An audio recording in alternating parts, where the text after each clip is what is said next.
سلام علیک دوستای بین‌نهایت عزیز و خوشگل و جذاب.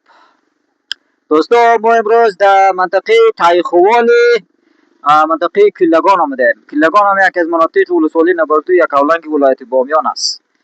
اما قسمی که می‌بینیم اینجا بسیار یک جای دیدنی، یک بسیار جای قشنگ و سرسبز هستند که از کل جاهای اینجا بچه‌ها تفریح می‌آیند، چکر می‌آیند. اما قسمی که می‌بینید و خود بچه‌های محل اینجا در حال آببازی و در حال گشت و گذار هستند. تا آخر انشالله با ما باشین و جاهای دیدنی را انشالله ما برای شما نشان میدیم. و سلامت باشین.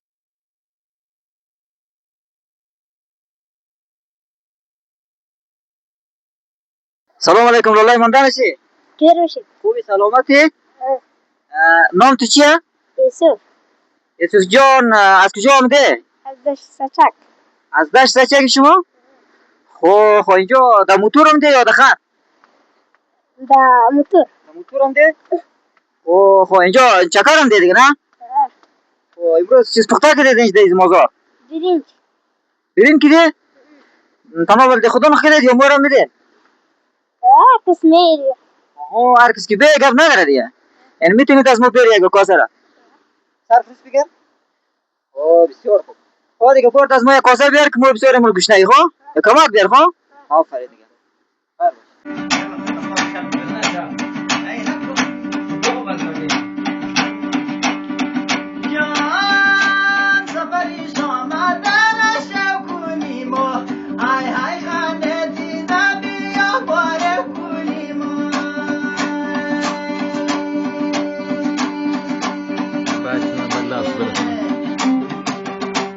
باید از من رو بلاف شده شما رئیس باید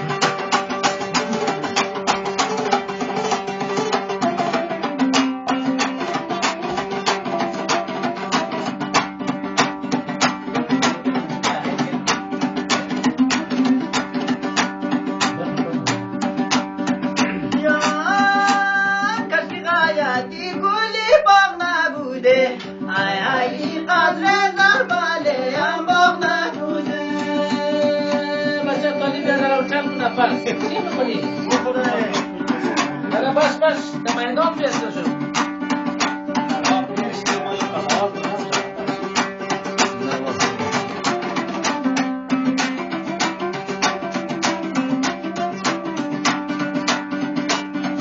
با برادر پیر نه ایمان خالی از تو ایمان دیر نتیز بشه بلش